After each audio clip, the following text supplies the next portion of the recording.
important newspaper articles of 14th May 2021. Please note you can download the PDF version of today's newspaper analysis by clicking the link given in the comment section.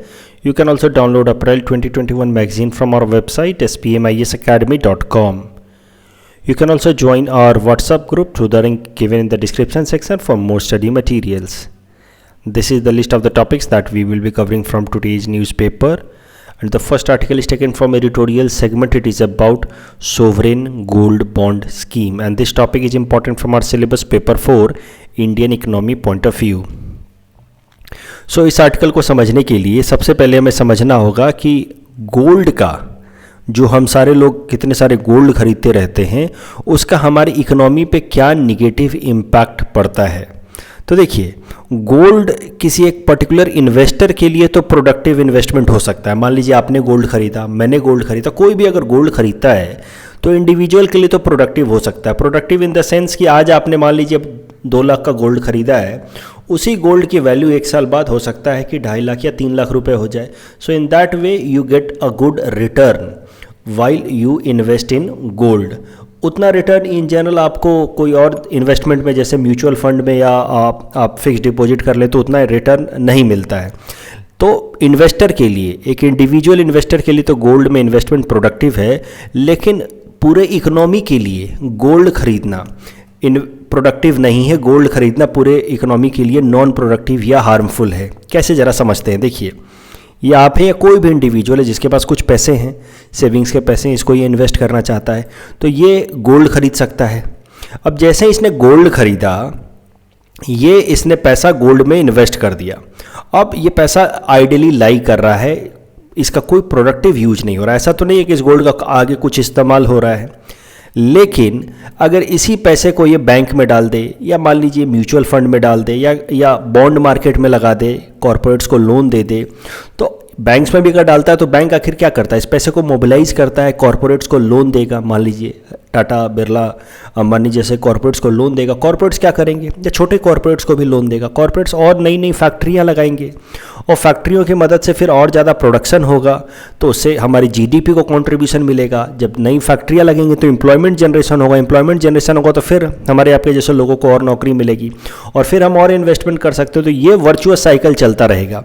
लेकिन जब हम gold में invest कर देते हैं तो फिर ये वर्चुअस साइकिल, जिसको हम इकोनॉमी के वर्चुअस साइकिल कहते हैं, इसको कुछ खास फायदा नहीं होगा. So the point is that people still make investment in gold because it gives them higher return. For an individual it is a good investment, but for overall economy it's not a good investment. I hope आप समझ गए क्यों. क्योंकि ये पैसा जो है ये मोबिलाइज नहीं होता है, ये पैसा जो एक जगह पे स्टक हो जाएगा.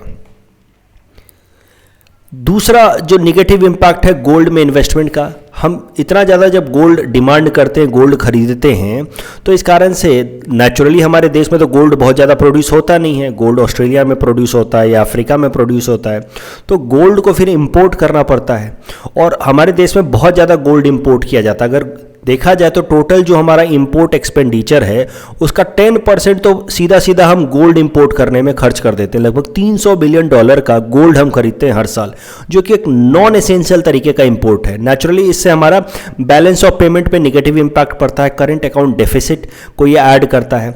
देखिए, जैसे हम क्रूड ऑयल खरीदते हैं, कच्चा तेल, जिससे हम देश में उसको रिफाइन करके पेट्रोल डीजल बनाते हैं. अब इसका तो हम कुछ नहीं कर सकते because it is an essential import. इसकी मदद से तो हमारी इकोनॉमी चलेगी, हमारे देश का ट्रांसपोर्टेशन चलेगा, प्रोडक्शन पावर प्रोड्यूस होगा, तो ये एसेंशियल इंपोर्ट है. इस कारण से $74 बिलियन भी अगर खर्च हो रहे हैं तो भी ये बुरी बात नहीं है. But when we spend so much money, about $30 billion on non-essential imports like gold, it will have a negative impact on overall economy. It will add to our current account deficit. क्योंकि gold खरीदने के बाद ऐसा तो है नहीं कि इसके मदद से हमने कुछ और प्रोड्यूस करके एक्सपोर्ट करना है. गोल्ड खरीद के तो वापस से इसको स्टोर करके ही रखना है. ऑयल खरीदेंगे, पेट्रोल डीजल बनाएंगे, उसकी मदद से और कोई नई फैक्ट्री लगाएंगे, कुछ चीज़ें प्रोड्यूस करेंगे, एक्सपोर्ट करेंगे, तो करंट अकाउंट डेफिसिट पहले होगा क्रूड ऑयल लाने से बाद में एक्सपोर्ट करने के बाद वही करंट अकाउंट डेफिसिट कम भी होगा। तो ये अच्छी बात है, तेल खरीदना या कोई भी इस तरह के प्रोडक्टिव चीज़ों को खरीदना ये अच्छी बात है, लेकिन गोल्ड जैसे नॉन एसेंशियल एलिमेंट को खरीदना it leads to have overall negative impact on Indian economy from external sector point of view. जैसा कि मैंने आपको बताया 10% खर्च हम सिर्फ गोल्ड खरीदने पर करते हैं। As far as our import expenditure is concern it is huge amount. तो इन सब चीज़ों को ध्यान में रखते हुए कहीं ना कहीं भारत सरकार को ऐसा लगा कि गोल्ड में लोगों का जो इन्वेस्टमेंट है उसको कम किया जाना चाहिए। लोग जो इतना सारा गोल्ड खरीदना चाहते हैं उसको कम किया जाना चाहिए। तो फिर भारत सरकार ने सोचा कि आखिर लोग इतना गोल्ड खरीदते क्यों हैं। तो सिंपल सा जवाब उनको मिला कि लोग गोल्ड इसलिए खरीदते हैं क्योंकि गोल्ड पे रिटर्न अच्छा मिल जाता है। आज आपने गोल्ड खरीदा 2 लाख का, 1 साल बाद वो 3 लाख का हो जाता है, जबकि नॉर्मली इतना रिटर्न कहीं और इन्वेस्टमेंट में जैसे कि म्यूचुअल फंड या फिक्स डिपॉजिट या बॉन्ड मार्केट में इतना रिटर्न नहीं मिलता है। तो फिर इस चीज़ को ध्यान में रखते हुए कि अच्छा लोगों को गोल्ड में रिटर्न मिलता है इसलिए लोग इन्वेस्ट करना चाहते हैं, भारत सरकार एक स्कीम लेकर के आई, sovereign gold bond scheme. Scheme 2015 में लाया गया। भारत सरकार ने क्या किया, उन्होंने एक बॉन्ड निकाला। भारत सरकार की बॉन्ड है सोवरेन बॉन्ड, लेकिन इसको नाम दिया गया सोवरेन गोल्ड बॉन्ड। और इस बॉन्ड की खासियत क्या है कि इसकी वैल्यू को इक्वेट कर दिया गया विथ 1 ग्राम ऑफ गोल्ड। तो 1 ग्राम सोना का जो भी मार्केट वैल्यू है, जो भी है 30,000 40,000 रुपये जो भी है, उस बॉन्ड की वैल्यू उतनी ही कर दी गई कि आप या तो ये बॉन्ड खरीदो या फिर 1 ग्राम सोना खरीदो, दोनों का प्राइस सेम होगा। तो अब आज के टाइम में आपके पास 2 ऑप्शन है, आप या तो 1 ग्राम सोना खरीद लें या सोवरेन गोल्ड बॉन्ड खरीद लें। और फायदा क्या है, देखिए आप जब गोल्ड खरीदते हैं तो फ्यूचर में उसका दाम बढ़ता है, और दाम जब बढ़ता है तो जब आप बेचते हैं तो आपको हायर अमाउंट रिटर्न में मिलता है। तो सरकार ने कहा कि ये जो सोवरेन गोल्ड बॉन्ड होगा जब आप फ्यूचर में बेचेंगे तो इसको उस टाइम के गोल्ड के भाव में बिकेगा। मान लीजिए आज 14 मई 2021 है, आज हमने गोल्ड खरीदा और सोवरेन गोल्ड बॉन्ड खरीदा, एक सोवरेन गोल्ड बॉन्ड खरीदा, और आज गोल्ड की वैल्यू चल रही है मार्केट में 1 ग्राम इज इक्वल टू 30,000 रुपये। तो इस सोवरेन गोल्ड बॉन्ड की वैल्यू भी होगी 30,000 रुपये। 1 साल बाद इसकी वैल्यू होगी अगर 1 ग्राम गोल्ड की 40,000 रुपये, और 1 साल बाद अगर मैं सोवरेन गोल्ड बॉन्ड को बेचता हूँ या ये मैच्योर होता है तो मुझे 40,000 रुपये मिलेंगे। मतलब at the time of maturity the sovereign gold bond will be redeemed at the prevailing current value of gold in the market। तो सरकार को लगा कि यार जितना गोल्ड पर रिटर्न मिलता है उतना तो हम सोवरेन गोल्ड बॉन्ड पे दे ही रहे हैं, तो लोग अब गोल्ड में ना इन्वेस्ट करके सोवरेन गोल्ड बॉन्ड पे इन्वेस्ट करेंगे। और इसमें कुछ एडिशनल फायदे भी दे दिए, जैसे गोल्ड के रेट पे तो जो प्रिवेलिंग करंट गोल्ड रेट है उस पे तो ये रिडीम होगा ही, मतलब जो मार्केट प्राइस है उसमें तो आप बेच ही सकते हैं इस सोवरेन गोल्ड बॉन्ड को। प्लस जब तक आपके पास ये सोवरेन गोल्ड बॉन्ड है तब तक आपको कुछ इंटरेस्ट रेट भी मिलता रहेगा, 2% या 2.5% का इंटरेस्ट रेट भी मिलता रहेगा। उसके बाद जब आप गोल्ड को बेचने जाते हैं तो थोड़े बहुत चार्जेस कट होते हैं, मेकिंग चार्जेस वगैरह डिडक्ट होते हैं, यहाँ पे वो सब भी चार्जेस डिडक्ट नहीं होंगे। तो भारत सरकार को लगा कि ये सोवरेन गोल्ड बॉन्ड स्कीम लाने के बाद लोग गोल्ड में कम और सोवरेन गोल्ड बॉन्ड में ज़्यादा इन्वेस्ट करेंगे, क्योंकि रिटर्न तो ये गोल्ड से ज़्यादा ही दे रहा है, कम नहीं दे रहा है। It is as good as gold. और उसके अलावा इसके हैंडलिंग का भी कोई दिक्कत नहीं है, गोल्ड की चोरी भी हो सकती है आप कहीं रखेंगे तो, लेकिन ये सोवरेन गोल्ड बॉन्ड कैसा है, डीमटेरियलाइज्ड फॉर्म में होता है, डीमैट फॉर्म में, तो इसकी चोरी भी नहीं हो सकती, तो ये सेफ सिक्योर भी है। तो गवर्नमेंट एक्सपेक्टेड कि people will invest more in sovereign gold bond rather then in gold. और इससे फिर कैसा होगा, पैसा जो है सोवरेन गोल्ड बॉन्ड के थ्रू होते हुए भारत सरकार के पास जाएगा और भारत सरकार इसको फिर प्रोडक्टिव तरीके से इन्वेस्ट करेगी इकोनॉमी में। तो that was the concept behind sovereign gold bond scheme. Current news क्या है, देखिए टाइम टू टाइम 2015 में तो ये कॉन्सेप्ट लाया गया सोवरेन गोल्ड बॉन्ड का, लेकिन ये हर वक्त ओपन नहीं रहता है। टाइम टू टाइम सरकार जो है वो सोवरेन गोल्ड बॉन्ड स्कीम लेकर के आती है कि चलिए आने वाले 6 महीने तक हम सोवरेन गोल्ड बॉन्ड बेच रहे हैं, फिर वो बंद कर देते हैं, फिर बोलते हैं कभी और फिर से स्कीम लेकर के आते हैं कि आने वाले 3 महीने के लिए हम सोवरेन गोल्ड बॉन्ड लेकर के आए हैं। तो इसी तरीके से करंट न्यूज़ बस यही है कि भारत सरकार ने with help of Reserve Bank of India has decided to issue sovereign gold bonds. और ये जो सोवरेन गोल्ड बॉन्ड्स हैं ये 17 मई से लेकर के सितंबर तक बिकेंगे। कौन कौन खरीद सकता है ये सोवरेन गोल्ड बॉन्ड? तो एक रेजिडेंट इंडिविजुअल यानी कि इस देश में रहने वाले लोग खरीद सकते हैं, Hindu undivided families, trust, universities, charitable institutions, ये सारे लोग सोवरेन गोल्ड बॉन्ड में इन्वेस्ट कर सकते हैं। कौन कौन बेच सकता है सोवरेन गोल्ड बॉन्ड? तो जितने भी शेड्यूल कॉमर्शियल बैंक्स हैं वो सोवरेन गोल्ड बॉन्ड बेचेंगे, except small finance bank and payment bank. उसके अलावा stock holding corporation of India limited, कुछ पोस्ट ऑफिसेज बेच सकते हैं, या फिर कुछ स्टॉक एक्सचेंज जैसे कि नेशनल स्टॉक एक्सचेंज या बॉम्बे स्टॉक एक्सचेंज, वहाँ पे सोवरेन गोल्ड बॉन्ड्स बिकेंगे। और ये जो हाल फिलहाल में भारत सरकार सोवरेन गोल्ड बॉन्ड लेकर के आई है, इसकी मैच्योरिटी पीरियड है 8 साल की। मतलब आज आप जब गोल्ड खरीदेंगे तो आज के गोल्ड के रेट के हिसाब से आपको सोवरेन गोल्ड बॉन्ड मिलेगा, और 8 साल बाद जो उस टाइम का गोल्ड का भाव होगा, उस गोल्ड के भाव में आपका ये सोवरेन गोल्ड बॉन्ड रिडीम होगा। मतलब उस टाइम में जो गोल्ड का भाव होगा उतना पैसा भारत सरकार आपको देगी 8 साल बाद। तो that is the meaning of maturity period, that is 8 years. और तो 8 साल बाद उस टाइम का गोल्ड का भाव तो मिलेगा ही मिलेगा आपको, प्लस 8 सालों के लिए हर साल आपको 2.5% का इंटरेस्ट भी मिलेगा। तो that is an additional benefit. उसके अलावा exemption from capital gain tax, तो ये भी एक एक्स्ट्रा बेनिफिट है। गोल्ड का जब दाम बढ़ जाता है तो आपको उस पर कैपिटल गेन टैक्स देना पड़ता है। आपने 10 लाख का गोल्ड खरीदा, उसको 15 लाख में बेचा तो आपको कैपिटल गेन टैक्स देना पड़ता है, लेकिन यहाँ पे कैपिटल गेन टैक्स भी नहीं देना है। लेकिन हाँ, इस गोल्ड बॉन्ड स्कीम से जो भी इनकम होगा उस इनकम पे आपको इनकम टैक्स तो देना होगा according to income tax act of 1961। अब सोवरेन गोल्ड बॉन्ड स्कीम देखते हैं कि आखिर ये कितना सक्सेसफुल हुआ। 2015 में लाया गया, 7 या 8 बार भारत सरकार इसको ला चुकी है, बीच बीच में 6-6 महीने के लिए, 3-3 महीने के लिए, जैसे भी आपने देखा मई से लेकर के सितंबर तक लाई है भारत सरकार। तो देखते हैं ये कितना सक्सेसफुल रहा है लोगों के गोल्ड के खरीदने की एपेटाइट को या हैबिट को कम करने में। अगर आप इसका अभी तक का आउटकम देखेंगे तो you will find that the sovereign gold bond scheme has been at best only partially successful. कुछ खास सक्सेसफुल रहा नहीं। ऐसा नहीं है कि सोवरेन गोल्ड बॉन्ड आने के बाद लोगों ने गोल्ड खरीदना छोड़ दिया और सोवरेन गोल्ड बॉन्ड में इन्वेस्ट करना शुरू कर दिया, ऐसा नहीं है। और कारण इसके पीछे why this has been not very much successful, answer is very simple. Gold has cultural value in India, जो सरकार शायद से 2015 में समझ नहीं पाई सोवरेन गोल्ड बॉन्ड स्कीम लाने टाइम में, कि गोल्ड का बेनिफिट या गोल्ड का जो वैल्यू है वो बस मॉनेटरी टर्म्स में नहीं है। हम और आप गोल्ड बस इसलिए नहीं खरीदते हैं कि उससे बाद में ज़्यादा रिटर्न मिल जाएगा।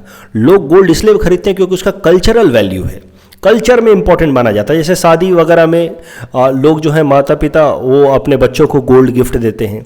अब इसी से मिलता जुलता फिर एक आसाम सरकार एक स्कीम लेकर के आई, अरुंधति गोल्ड स्कीम, आपको पता होगा, जिसमें जो गरीब परिवार की जो विमेन है उनकी शादी के टाइम में आसाम सरकार गोल्ड देगी।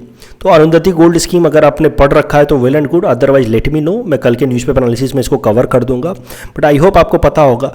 तो इससे अरुंधति गोल्ड स्कीम से क्या पता चलता है कि गोल्ड कितना जरूरी है, इसका कितना कल्चरल वैल्यू है, कि शादी में गरीब से गरीब परिवार के लोग भी थोड़ा बहुत गोल्ड गिफ्ट देना चाहते हैं। This is part of the cultural aspect of India.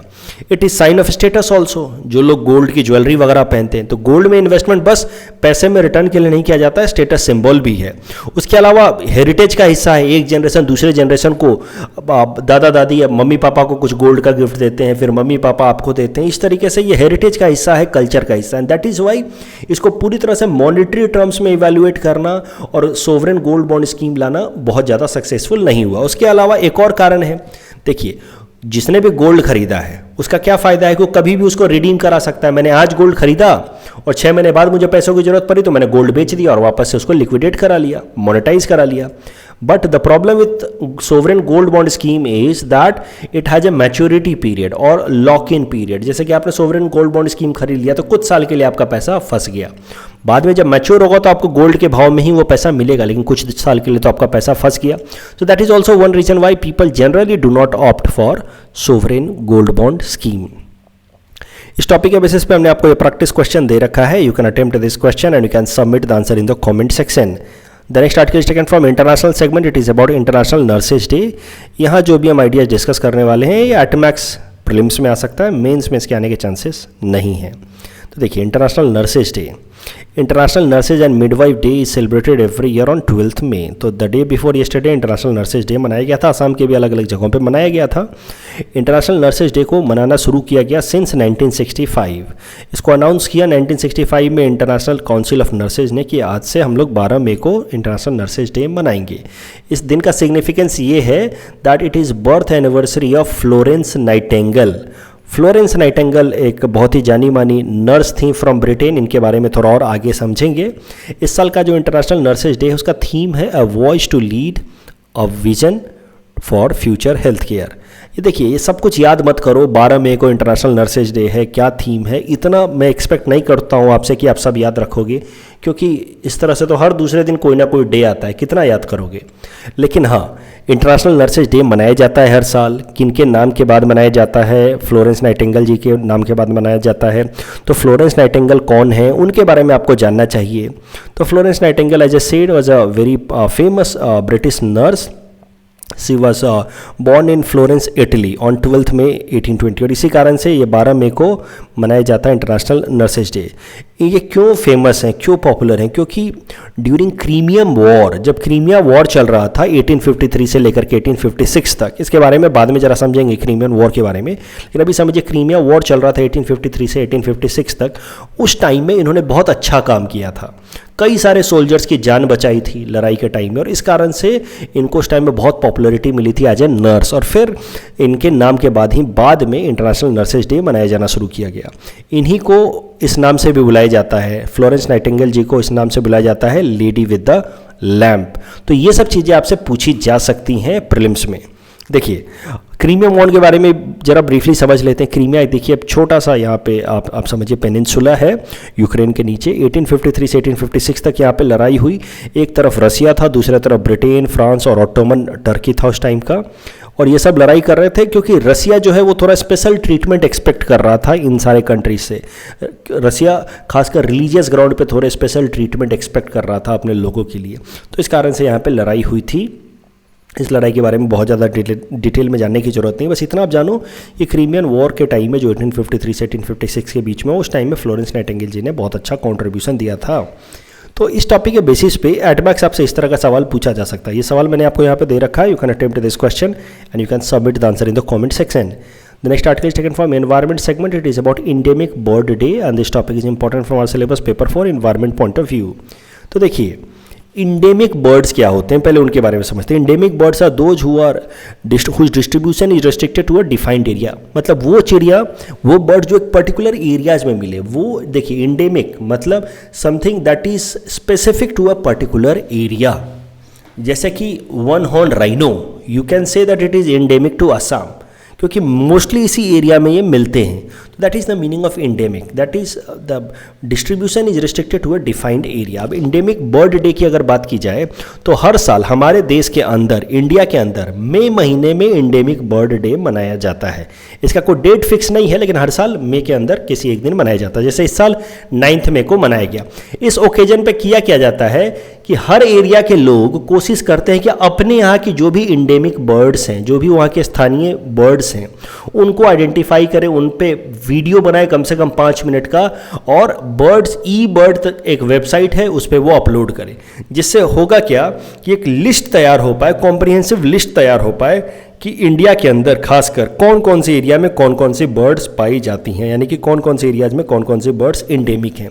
साथ ही साथ कोशिश की जाती है कि इंडिया में तो खासकर ये इंडेमिक बर्ड्स की लिस्ट प्रिपेयर की जाए, साथ ही साथ बाकी पूरे साउथ एशिया में इस तरह की इंडेमिक बर्ड की लिस्ट पूरी की जाए according to this endemic bird day initiative. अब ये न्यूज अपने आप में बिल्कुल भी इंपॉर्टेंट नहीं है। आई डोंट थिंक कि आपसे पूछा जाएगा इंडेमिक बर्ड डे क्या है, कब मनाया जाता है। लेकिन इस साल के इंडेमिक बर्ड डे में कुछ इंपॉर्टेंट बर्ड्स के बारे में इस आर्टिकल में निकला था। ये आर्टिकल बर्ड काउंट इंडिया से लिया है मैंने, जो इंडेमिक बर्ड डे मनाते हैं। तो कुछ बर्ड्स के बारे में, इंडेमिक बर्ड्स के बारे में उन्होंने स्पेसिफिकली बताया है। तो मुझे लगता है कि ये बर्ड्स अब आने वाले एग्जाम के लिए बहुत इंपॉर्टेंट हो गए हैं। एक एक करके इन बर्ड्स के बारे में देखते हैं। और अगर आपने पहले कभी यूपीएससी प्रीलिम्स दे रखा हो तो आपको ये बात अच्छे से पता होगा कि इन्वायरमेंट में बहुत सारे सवाल पूछे जाते हैं और इसी तरह के पूछे जाते हैं। ये चिड़िया कहाँ मिलती है, ये जानवर कहाँ मिलता है। तो आई थिंक ये जो 5-6 बर्ड्स हम देखने जा रहे हैं ये इंपॉर्टेंट है, इनके बारे में सवाल पूछे जा सकते हैं आने वाले प्रीलिम्स में। तो पहला बर्ड है ग्रेट इंडियन बस्टर्ड। इसकी स्टेटस है क्रिटिकली इंडेंजर्ड और ये इंडिया पाकिस्तान वाला जो बॉर्डर एरिया है, खासकर राजस्थान जैसलमेर एरिया, वहाँ पे पाया जाता है। It is found in semi arid area and grassland. It is omnivorous, तो इंसेक्ट्स वगैरह भी खाता है, प्लांट्स वगैरह को भी खाता है। It is one of the heaviest flying birds, तो बहुत हेवी होता है बट फिर भी थोड़ा बहुत उड़ लेता है, 2-4 मीटर तक ये उड़ पाता है ग्रेट इंडियन बस्टर्ड। और ये ग्रेट इंडियन बस्टर्ड जो है ये स्टेट एनिमल भी है राजस्थान का। Forest outlet again critically endangered है। देखिए इसको, इसके बारे में कुछ भी वो पूछ लेंगे। फॉरेस्ट आउटलेट से रिलेटेड मुझे याद है 2016 में उन्होंने पूछ लिया था कि इसका सामने से कलर ब्राउन कलर का होता है। इस तरह के कुछ भी वो सवाल पूछते हैं अगर आपने क्वेश्चंस ध्यान से देखे हो तो। सो आप समझिए, ये सारे टॉपिक्स मैं इसीलिए कवर कर रहा हूँ बिकॉज आई फील कि ये इंपॉर्टेंट है इस साल के लिए, खासकर प्रीलिम्स के लिए। तो फॉरेस्ट आउटलेट क्रिटिकली इंडेंजर्ड है, सेंट्रल इंडिया में पाया जाता है, यानी कि मध्य प्रदेश छत्तीसगढ़ वाले एरिया में पाया जाता है। इट इज़ नॉकटर्नल, मतलब ज़्यादातर रात को ही एक्टिव होता है, दिन में इनएक्टिव हो जाता है। It mainly feeds on insects and beetles, तो ये इंसेक्ट्स वगैरह ज़्यादा खाता है, कार्निवोरस है। Bengal florican again critically endangered है। इसकी सबसे अच्छी बात यह है कि इसका नाम है बंगाल फ्लोरिकन, लेकिन ये वेस्ट बंगाल में नहीं मिलता है, ये मिलता है उत्तर प्रदेश में, असम में, अरुणाचल प्रदेश में और थोड़ा बहुत नेपाल में मिलता है। Again it is omnivorous. Himalayan quail, it is also critically endangered and found in the western Himalayas of Uttarakhand and it feeds on grain and termites. Himalayan quail. Jordan cursor, ये बहुत इंपॉर्टेंट है, ध्यान रखना, ये मेरा guess है कि इस बार जर्डन कर्सर के बारे में पूछा जाएगा। Again it is critically endangered और it is found in Eastern Ghats of Andhra Pradesh, खासकर श्रीलंकेश्वर सेंचुरी जो आंध्र प्रदेश और तेलंगाना वाले रीजन में है, इस एरिया में ये पाया जाता है Jerdon courser. It generally feeds on insects like crickets and grasshopper और एक तरह का स्पेशल साउंड ये क्रिएट करता है, ट्विक टू। तो ये सब कुछ भी पूछा जा सकता है, ध्यान रखना। Jerdon courser is my guess this year, तो हो सकता है जर्डन कर्सर पे आपसे सवाल पूछा जाए। इस टॉपिक के बेसिस में हमने आपको ये प्रैक्टिस क्वेश्चन दे रखा है। You can attempt this question and can submit the answer in the comment section. The next article is taken from economy segment. It is about remittances flow in India. This topic is important from our syllabus paper 3, Indian diaspora point of view. Remittances होते क्या है पहले वो समझते हैं। देखिए, किसी भी देश के वर्कर्स जब बाहर जाते हैं काम करने के लिए, पैसा कमाने के लिए, तो पैसा जो कमा करके वापस अपने देश में भेजते हैं अपने परिवार के लिए, उसको हम लोग कहते हैं रेमिटेंसेज। और India one of the largest recipient है रेमिटेंसेस का अक्रॉस द वर्ल्ड। हमारे यहाँ के बहुत सारे लोग विदेशों में जाते हैं काम करने के लिए, खासकर वेस्ट एशियन कंट्रीज़ में जैसे कुवैत, कतर, यूएई में जाते हैं काम करने के लिए, वहाँ से पैसा भेजते हैं द फॉर्म ऑफ रेमिटेंसेस। और India one of the largest earner है रेमिटेंसेस का। अगर रेमिटेंस की बात की जाए तो बैलेंस ऑफ पेमेंट अकाउंट में ये करंट अकाउंट का हिस्सा है और रेमिटेंस हेल्प्स इन बोल्स्टरिंग या सपोर्टिंग इंडियाज फॉरेक्स रिजर्व। तो नेचुरली जब ये लोग विदेश में जाएंगे तो विदेशों से फॉरेक्स रिजर्व में कमा के भेजेंगे, डॉलर्स में, यूरोज में कमा के भेजेंगे, और तो इससे हमारे देश के फॉरेक्स रिजर्व को स्ट्रेंथन करने में मदद मिलती है। अब करंट न्यूज़ पे आ जाते हैं, तो हाल फिलहाल में वर्ल्ड बैंक ने एक रिपोर्ट पब्लिश की है। उस हिसाब से उन्होंने बताया है कि पिछले साल यानी कि 2020 में इंडिया ने 83 बिलियन यूएस डॉलर्स कमाए हैं फ्रॉम रेमिटेंसेस, और ये 2019 की तुलना में बस 0.2% कम है। तो ये अपने आप में बहुत बड़ी बात है, क्योंकि 2020 में कई सारे विदेशी मूल के लोग वापस इंडिया आ गए थे, एक्सपैट्स या इंडियन डायस्पोरा के लोग वापस इंडिया आ गए थे। तो हमें एक डर था कि हमारा रेमिटेंस से अर्निंग बहुत कम होगा, उस पर बहुत नेगेटिव इम्पैक्ट पड़ेगा, फॉरेक्स रिजर्व पे इम्पैक्ट पड़ेगा, करंट अकाउंट डेफिसिट बढ़ेगी, लेकिन ऐसा हुआ नहीं है। ये अच्छी बात है, बस 0.2% कम हुआ है पिछले साल despite all that Covid pandemic. और अगर ये डाटा की बात की जाए तो जो 83 बिलियन डॉलर हमने रेमिटेंस से कमाया है, this is highest across the world. India ने रेमिटेंस से सबसे ज़्यादा कमाया अक्रॉस द वर्ल्ड। दूसरे नंबर पे है चाइना जो 59 बिलियन डॉलर जिसने रेमिटेंस से कमाया, फिर है मेक्सिको, फिलीपींस, इजिप्ट। और अगर इंडिया से रेमिटेंस जाने की बात की जाए, ये देखिए 83 बिलियन डॉलर्स तो हमारे देश में आया है, इंडिया से कितना रेमिटेंस बाहर गया अगर उसकी बात की जाए तो that is somewhere across 7 billion US dollars. तो जो विदेशी मूल के लोग हमारे यहाँ पे काम कर रहे और पैसा कमा के बाहर भेज रहे हैं वो 7 बिलियन डॉलर्स के आसपास है। मतलब ओवरऑल रेमिटेंस से नेट अर्निंग हमारी somewhere 83 billion dollar minus 7 that is somewhere close to 76 billion dollars की हुई है। अब कहाँ से पैसे आते हैं रेमिटेंस से, कौन कौन से देश से स्पेसिफिकली आते हैं, वो डाटा भी अगर हम देखें तो हमें पता चलेगा कि ज़्यादातर जो कंट्रीज जहाँ से हमारे यहाँ पे रेमिटेंस आते हैं वो वेस्ट एशियन कंट्रीज हैं, जैसे यूएई वो सबसे ऊपर है, लेकिन दूसरे नंबर पे ऑफ कोर्स यूएस है, लेकिन फिर देखिए तीसरे नंबर पे सऊदी अरबिया, कुवैत, कतर, ये सब वेस्ट एशियन कंट्रीज हैं। तो मुद्दा ये है कि अमेरिका को छोड़ करके टॉप 5 में 4 जो मेन हमारे रेमिटेंस के अर्निंग के सोर्सेज वाले कंट्री हैं वो हैं वेस्ट एशियन कंट्रीज, जैसे कि UAE, Saudi Arabia, Kuwait, Qatar. अगर आप यूएई चले जाए तो आपको 93%, ये डाटा कहता है यूएई का कि 93% जो लोग वहाँ के काम करने वाले हैं, वर्किंग प्रोफेशनल्स, वो या तो इंडिया नहीं तो पाकिस्तान से हैं। तो यूएई से बहुत ज़्यादा हमें रेमिटेंस की अर्निंग होती है। तो मुद्दा ये है कि कभी भी वेस्ट एशिया पे सवाल आ जाए कि significance of West Asian country जैसे कि यूएई, कतर, सऊदी अरबिया, तो आप इंडियन डायस्पोरा द्वारा भेजे गए रेमिटेंसेस का जिक्र जरूर करेंगे। इसके बिना आपको कभी भी नंबर नहीं मिलेंगे अगर आपने वेस्ट एशिया पे आंसर लिख रहे हैं तो that is must if writing answer on West Asia. The significance of West Asia, the most important, one of the most important significance is the remittances earned by India from West Asia. In our segment, most probable prelims topics for upcoming UPSC, today we will cover topic number 171 to 175. Topic number 171 is about recycling of ships. So, International Maritime Organization adopted Hong Kong International Convention for Safe and Environmentally Sound Recycling of Ships in 2009. The guidelines are aimed at ensuring that ships being recycled after reaching the end of their operational lives do not pose any unnecessary risk to human health, safety and environment. India is the largest ship breaking player in the world, recycling around 70 lakh gross ton of ship every year, followed by Bangladesh. तो सबसे ज़्यादा हमारे यहाँ पे ship तोड़े जाते हैं, उसके बाद बांग्लादेश में. हमारे देश में एक कानून बनाया गया, ship recycling act of 2019. According to it, India has acceded to Hong Kong convention for ship recycling under international maritime organization. Please attempt this question based on topic number 171. Topic number 172 is about STARS project. It stands for Strengthening Teaching, Learning and Results for States program. This program is being run by World Bank and it aims at improving quality and governance of school education in 6 Indian states. They are Himachal Pradesh, Kerala, Madhya Pradesh, Maharashtra, Orissa and Rajasthan. Please attempt this question based on topic number 172. Topic number 173 is about 5I groups of nation. These group of 5I group of nation is a group for intelligence alliances. तो इन देश की 5 देशों की intelligence agencies मिलकर के alliance करती हैं under this platform 5I group. और ये 5I कंट्री हैं US, UK, Canada, Australia and New Zealand. हाल फिलहाल में ये न्यूज़ में इसलिए था क्योंकि इंडिया ने भी 5I ग्रुप के एक इनिशिएटिव को सपोर्ट किया है. The initiative was regarding encrypted online message. लेकिन ध्यान रखना, India is not part of 5I grouping. Please attempt this question based on topic number 173. Topic number 174 is about holography. So it's a process that creates 3-dimensional images called as hologram. It is done using laser beams, that is property of interference, diffraction, light intensity, recording and illuminating of recording. Hungarian British physicist Denis Gabor was awarded Nobel Prize in Physics in 1971 for developing holographic method. Uniqueness of holographic images. क्या है uniqueness है? देखिए, the image related created so change according to the relative position of individual. आपने भी देखा होगा, एक angle से कुछ और दिखता है, दूसरे एंगल से कुछ और दिखता है. इसका क्या क्या एप्लीकेशन हो सकता है? मिलिट्री मैपिंग में हो सकता है इसका इस्तेमाल, इंफॉर्मेशन स्टोरेज में, मेडिकल में, फ्रॉड एंड सिक्योरिटी में. जैसे कि कोई इंपॉर्टेंट डॉक्यूमेंट के ऊपर होलोग्राम लगा दिया जाता है. आर्ट एंड आर्किटेक्चर में इसका इस्तेमाल किया जा सकता है. Please attempt this question based on topic number 174. Topic number 175 is about New Shepard. It is a rocket system that is meant to take tourists to the space.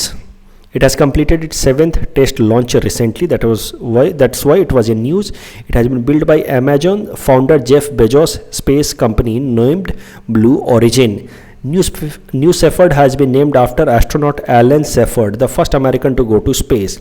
It offers flight to space over 100 kilometers above the Earth.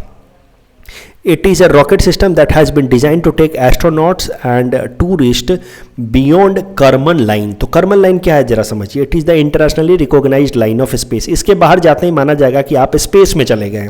तो देखिए, troposphere, stratosphere, mesosphere के बीच में, mesosphere से ऊपर और thermosphere के अंदर एक जगह है करमन लाइन. करमन लाइन से ऊपर माना जाता है कि you are in outer space. Please attempt this question based on topic number 175. This is the answer of question number 166 to 170 that we had given in yesterday's newspaper analysis. Today's question can be attempted by students and you can submit the answer in the comment section. We will be sending answer of these questions in tomorrow's newspaper analysis. कल जो हमने practice question दिया था उसका answer देख लेते हैं. Which are the following match the following correctly. तो Verghese Kurien is associated with white revolution, Sam Pitroda with IT revolution and MS Swaminathan with green revolution. So the correct answer will be option C. Which of the following statements are true? Kaziranga was declared a national park in 1974. Absolutely correct. Kanchanjuri Animal Corridor is in Golaghat. This is wrong. It is in Nagaon district. So the correct answer will be option A, 1 only. That's all from our side for today. Thanks for watching.